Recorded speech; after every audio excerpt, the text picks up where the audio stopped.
Bienvenue dans le MAG, votre rendez-vous quotidien sur School TV. 30 minutes sur la scolarité de vos enfants. Chaque semaine, lumière sur des initiatives, qu'elles soient locales, régionales ou nationales. Et aujourd'hui, c'est en compagnie d'Agathe Delannoy. Bonjour Agathe. Bonjour Alix.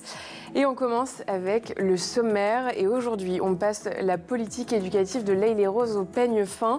Des enjeux autour du label Ville Amie des enfants, à la culture et au sport, en passant par le programme de réussite éducative. Le maire de l'Aile et Rose nous fait part de sa vision et de ses perspectives dans cette émission. Vincent Jeanbrun, pour qui les écoles du réseau Espérance Banlieue, créé il y a 10 ans et destiné aux jeunes des quartiers prioritaires, s'érige en véritable modèle à suivre. Nous reviendrons plus en détail sur ce projet pédagogique et ce qu'il implique dans un instant. Et Agathe, dans ta loupe, tu nous parles de ? Je vous parle de e-sport. Très bien. Voilà. Affaire à suivre, c'est parti pour une nouvelle émission.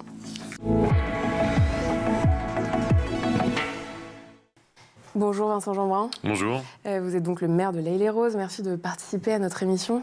Merci de m'avoir invité. Et tout d'abord, et en introduction, quelle est la philosophie de l'Aile et Rose en termes de politique éducative, s'il en est une ? Vous l'avez dit il y a quelques instants, c'est la réussite éducative. C'est-à-dire faire en sorte que chaque enfant de notre ville, quel que soit son point de départ, progresse et puisse aller au maximum de ses capacités.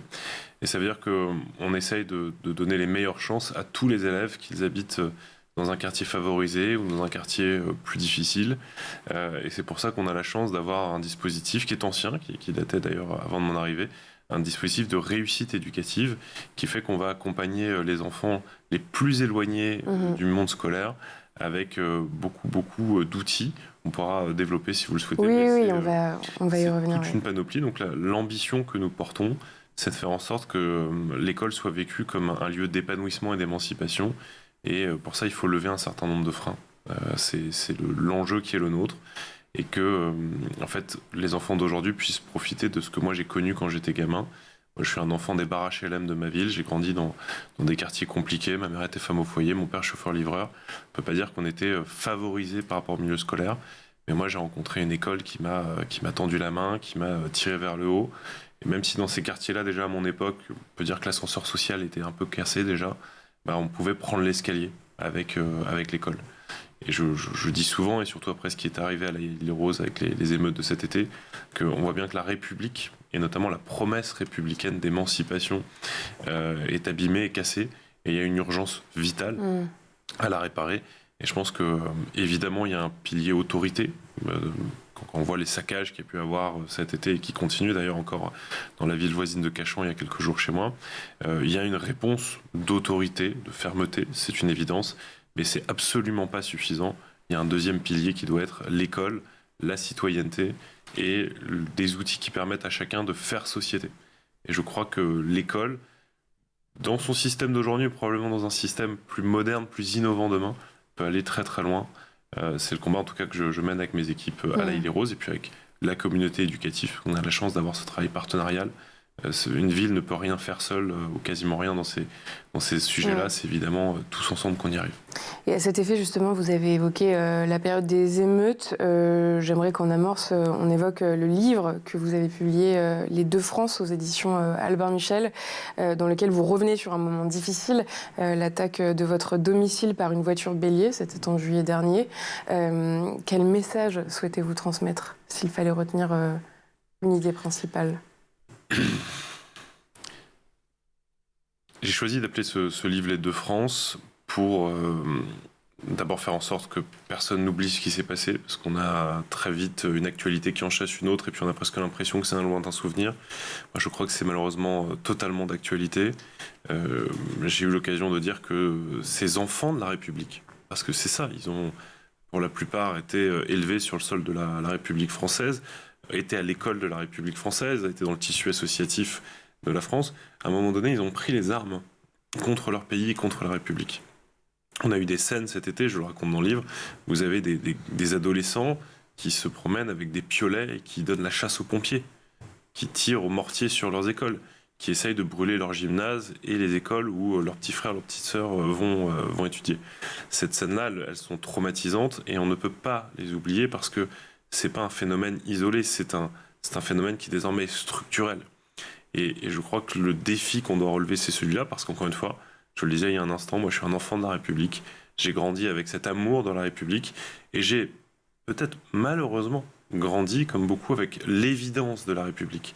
Comme si la République était une évidence, comme si elle était là et immuable, invincible. Alors qu'en réalité, ces émeutes et tout ce qu'elles disent de la société aujourd'hui, elles nous montrent que la République, elle n'est pas évidente, elle n'est pas immortelle, et qu'elle est même fragile, et qu'elle est même mortelle, en fait, qu'elle peut disparaître. Et le défi qui est le nôtre, c'est d'être en capacité d'aller... J'ai eu des mots qui parfois ont pu étonner et choquer. Je disais qu'il fallait accepter l'idée qu'il y avait maintenant des adversaires de la République, et que le seul moyen de réellement les combattre, c'était de faire à nouveau du prosélytisme républicain. Alors, le mot prosélytisme, il est fort, il peut choquer, mais je l'emploie à dessein parce que je crois qu'il faut replanter des drapeaux de la République dans le cœur et dans l'esprit de nos citoyens et en priorité de nos enfants. C'est peut-être le message le plus important que je voulais donner, c'est ne croyez pas que la République est une évidence. On voit ce qui peut se passer dans d'autres pays où il y a des régimes démocratiques qui basculent, qui repartent en arrière, des pays où la liberté des femmes n'était pas en question, et puis vous revenez 20 ans plus tard et les femmes ne sont plus libres. Ce n'est pas un acquis immuable. Si on aime la République, il faut la défendre. Et à cet effet, justement, vous le dites régulièrement, vous êtes assez enthousiasmé par les écoles Espérance banlieue. Vous en accueillez à l'Haye-les-Roses ? Non, on n'a pas cette chance, mais on essaye d'en prendre les meilleurs ingrédients.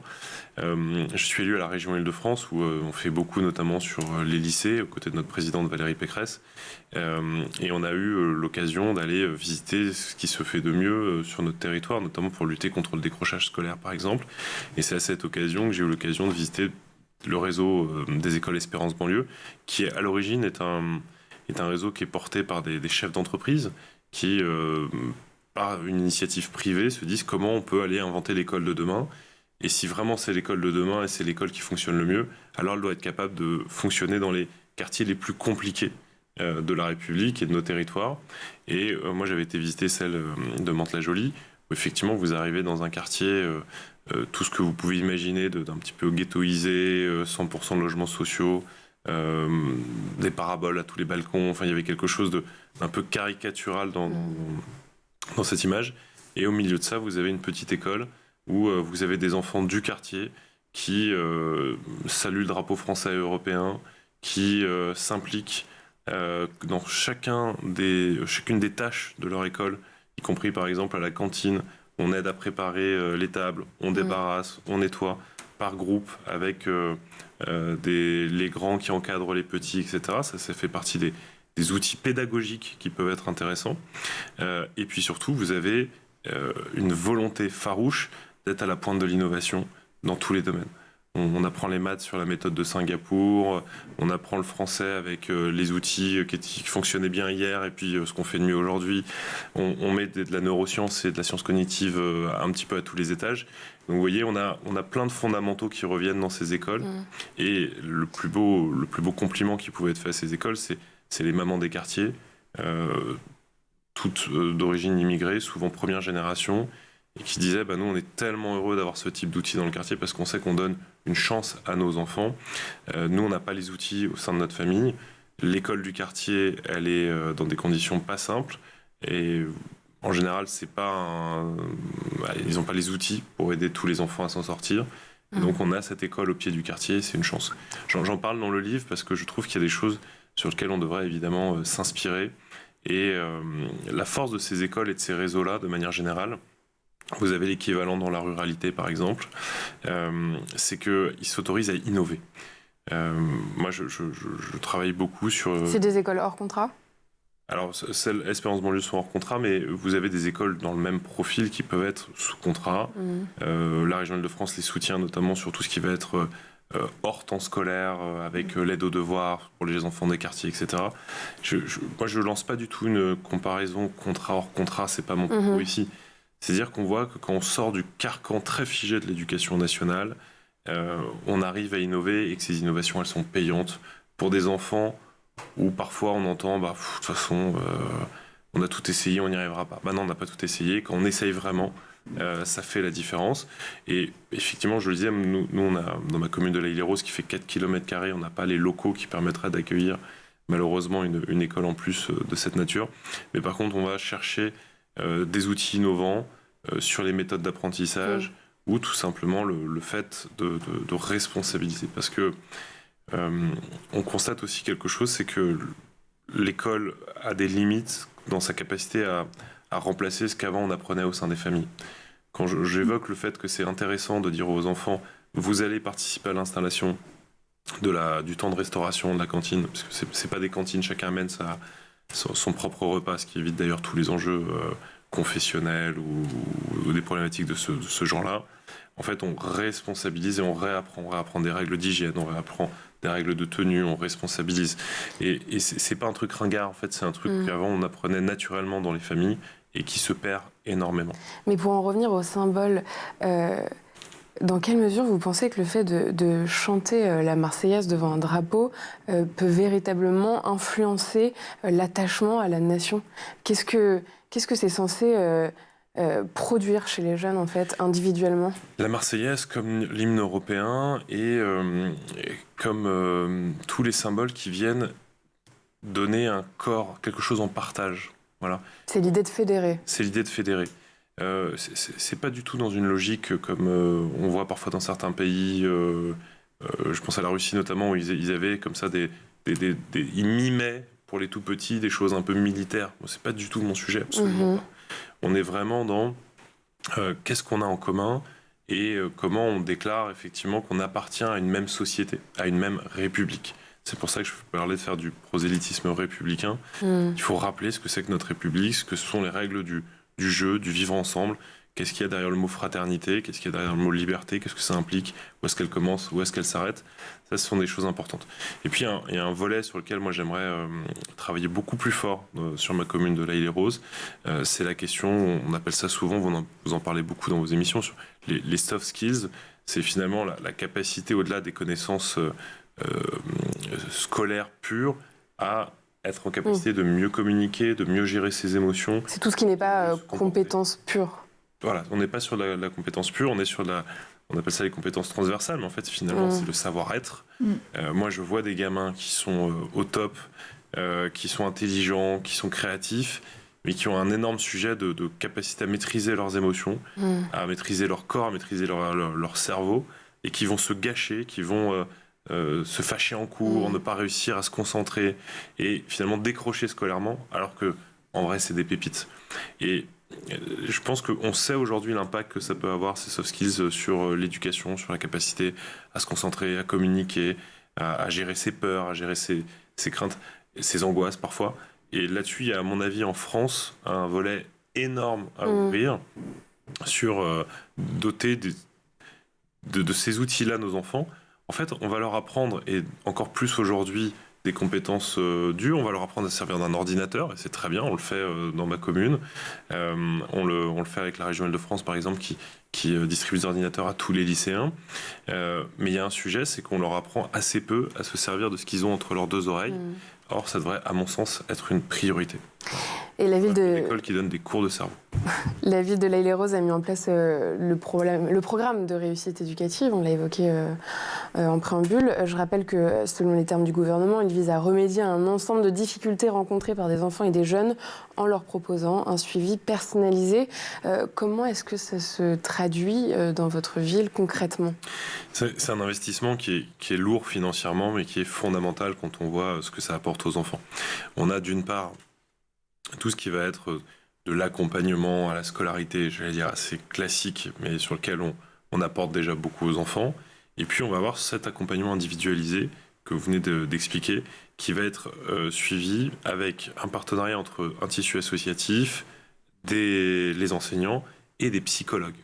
C'est-à-dire qu'en fait, dès qu'un enfant donne le sentiment de décrocher, ça peut être un bon élève, ça peut être un élève déjà très en difficulté, mais en fait, quand on sent qu'il y a quelque chose de l'ordre notamment du psychologique qui ne fonctionne pas, parce que vous pouvez avoir les parents qui sont en train de divorcer, vous pouvez avoir un des deux parents qui vient de perdre son boulot et ça tend la situation de la famille, vous pouvez avoir un grand frère ou une situation de harcèlement. Tout de suite, on rentre l'enfant dans un dispositif où il va avoir un accompagnement scolaire renforcé d'un côté, et puis des rendez-vous avec des psychologues, des orthophonistes, et toutes celles et ceux qui sont en capacité à la fois de le traiter dans sa situation scolaire pure, mais de manière un peu plus holistique, c'est-à-dire en gros, qu'est-ce que tu vis en ce moment? Et on évite comme ça énormément de décrochages qui ensuite, il faut dire honnêtement les choses, sont un drame pour l'enfant et sont un drame pour la société aussi parce que souvent le gamin, une fois qu'il est totalement décroché, il va fréquenter les mauvaises personnes qui vont le faire rentrer dans des systèmes soit de trafic d'ailleurs, on voit que c'est maintenant il y a une fourche, soit tu deviens trafiquant, soit tu peux rentrer dans des mouvements plus radicalisés et j'allais même dire séparatistes. On a une forme de repli communautaire qui en fait, quand vous avez un gamin qui est perdu, vous avez toujours des personnes mal intentionnées qui essayent de le récupérer. Donc ce système de réussite éducative, il est fondamental parce qu'il empêche ça. Et est-ce qu'il y a ça comprend des actions un peu emblématiques que vous pourriez nous détailler un peu plus? Alors, le système purement réussite éducative, il est vraiment basé sur ces entretiens visualisés. Et après, sur tout le continuum qu'on met en place, on a notamment ce projet, encore une fois, de responsabiliser les enfants et de leur redonner confiance en eux. Ça passe notamment par des projets très concrets. On a par exemple un pont sous l'autoroute A6 qui traverse ma ville, qui était souvent tagué. On fait un chantier citoyen. Et quand on fait chantier citoyen, les enfants sont fiers de rendre les choses propres, belles. Et puis ce qui est génial, c'est qu'en plus, souvent dans le quartier, c'est respecté, les tags ne reviennent pas. On avait au pied de certaines tours des difficultés avec des personnes qui jetaient tous leurs déchets directement par les fenêtres, des couches du 8e étage, etc. On travaille avec les enfants, avec la communauté éducative, qu'est-ce qu'on fait? Eh bien, on va faire un jardin, un petit potager. C'est ce qu'ils avaient porté au pied de la tour. Alors, franchement, on se dit c'est peut-être un peu naïf, etc. Mais écoutez, ça marche quand, avec les enfants, avec les parents du quartier, vous faites le petit jardinet au pied de la tour, et ben c'est fini, les gens jettent plus les couches dedans. Pas parce qu'on a fait un jardin, mais parce que ça a été fait par les habitants du quartier tous ensemble. Et puis, encore récemment, on a fait, et d'ailleurs avec le soutien de la région et les budgets participatifs environnementaux et écologiques, on a fait des jardins partagés au pied de la tour. Ce sont les enfants qui dessinent, construisent et prennent soin de A à Z. Alors vous allez me dire, mais quel rapport entre planter des tomates dans un petit jardin pédagogique et le fait d'être fort en maths? Bien, notamment parce que ça vient toucher aux soft skills, ça vient toucher au « je suis capable de faire quelque chose ». Je suis capable de planter une graine, je la vois grandir. Et on travaille de manière quasi métaphorique sur regarde ce que tu sais faire là, et ben tu es capable de le faire. Et souvent, on rencontre, moi je vais visiter souvent les ateliers avec les bénévoles qui font ces aides aux devoirs, etc. Et on se rend compte que bien souvent, l'enfant pense ne pas être capable.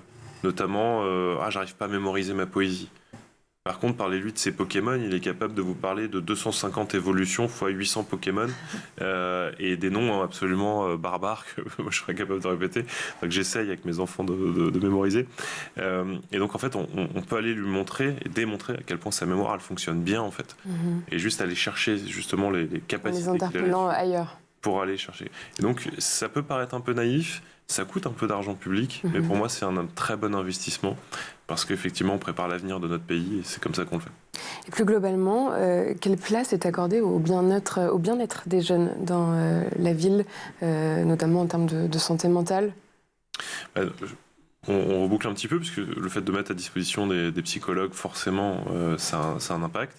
Mais effectivement, notre programme global d'éducation sur le territoire, ce qu'on appelle un PEDT en termes administratifs et techniques, qui est signé notamment avec l'éducation nationale, mais aussi avec la CAF, par exemple. Parce qu'il y a cette idée de prendre le bien-être de l'enfant dans tous ses aspects. Et donc, il y a la vie scolaire, il y a la vie d'accompagnement scolaire après l'école, mais il y a aussi le tissu associatif qui est totalement tourné et orienté vers les jeunes. Et puis, y compris la volonté d'avoir en permanence dans nos décisions politiques en tant que municipalité le regard des jeunes. Je pense au fait qu'on a mis en place un conseil municipal des enfants, un conseil municipal des jeunes, donc plutôt au niveau des collégiens, et qui prennent des décisions fortes, qui viennent nous interpeller sur un certain nombre de sujets de dispositifs. Je vous donne des exemples idiots, mais par exemple, on travaille sur la question des mobilités douces. Donc on a tout de suite une réflexion sur les vélos. Et les enfants nous disent, oui, mais nous, on fait du vélo, on n'en fait pas à nos âges. Nous, c'est la trottinette, donc où est-ce que je garde ma trottinette, etc. Ça fait sourire, mais encore une fois, c'est cette idée d'être au cœur de nos problématiques et de nos réflexions, de manière à leur apporter le plus possible.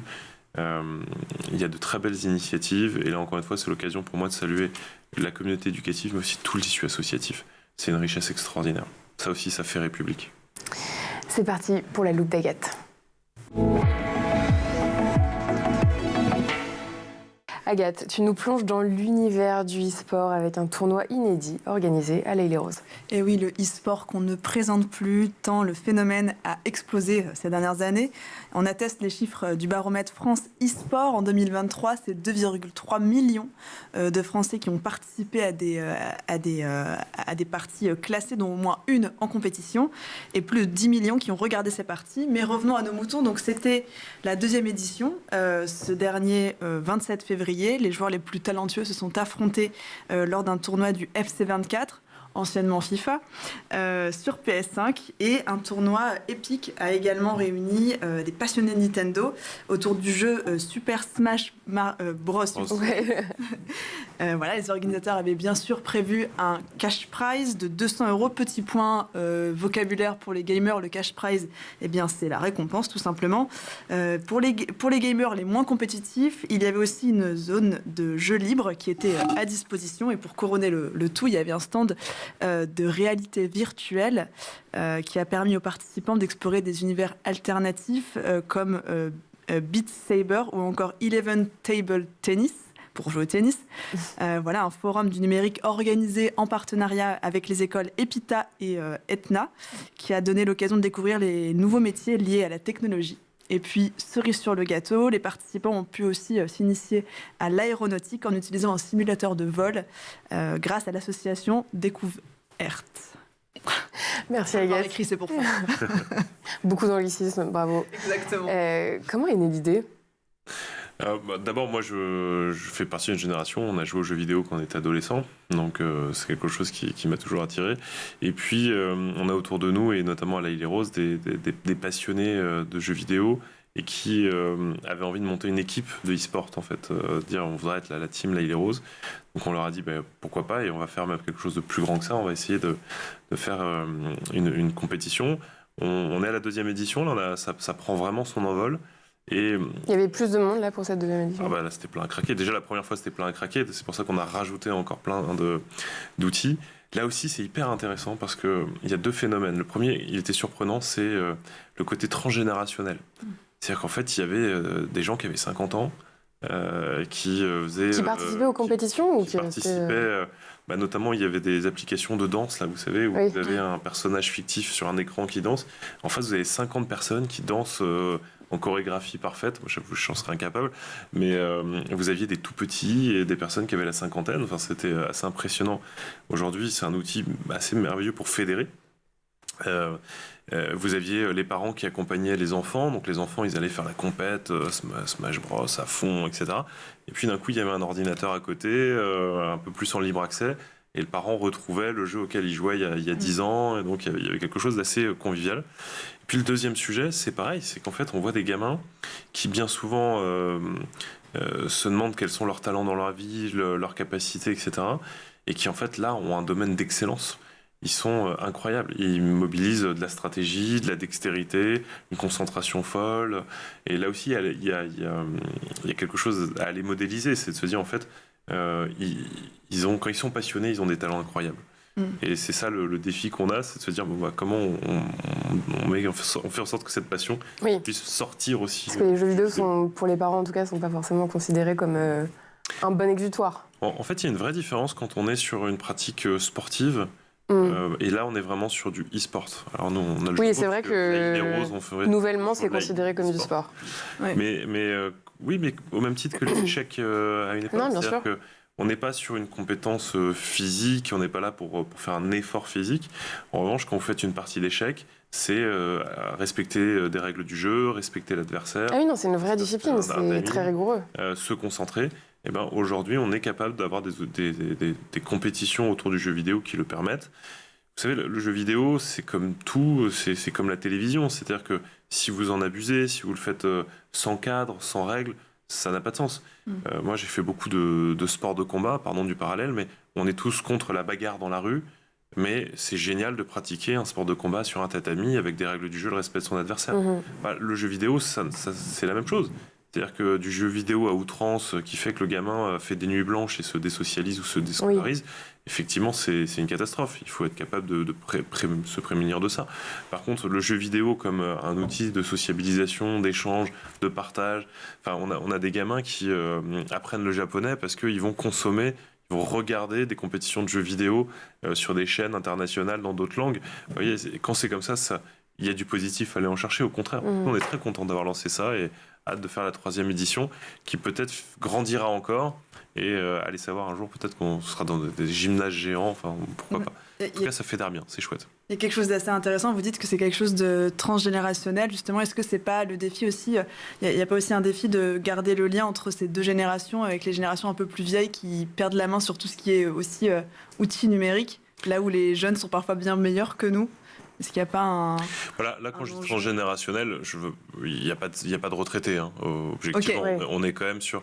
Mais là, c'est la première fois qu'on a des activités où vraiment on a les parents et leurs enfants.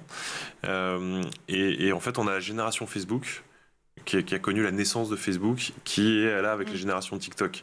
Et là, ils se parlent en fait autour du jeu vidéo, et c'est assez intéressant. Et je fais pas une généralité, mais j'ai le souvenir d'un parent qui me dit, mais en fait, là, mon fils est un ado, j'ai un peu de mal à communiquer avec lui, je me demande un peu ce qu'il aime dans la vie. Et puis, il est souvent fermé dans sa chambre. Et là, je le vois faire la compétition. Je le vois... Ça prend une autre dimension, quoi. Avec de l'énergie, avec de l'envie, avec un projet. Et en fait, ça m'a fait plaisir. Et j'ai pu me connecter à lui sur ça. Donc voilà, c'est un cas particulier, mais on se dit qu'il y a aussi des beaux ingrédients. Merci pour cette loupe sur le e-sport à l'Île et Rose. Et merci à vous, Vincent Jeanbrun, d'être venu nous voir sur le plateau du MAG. Merci, Agathe. Quant à moi, je vous dis à demain pour une nouvelle édition.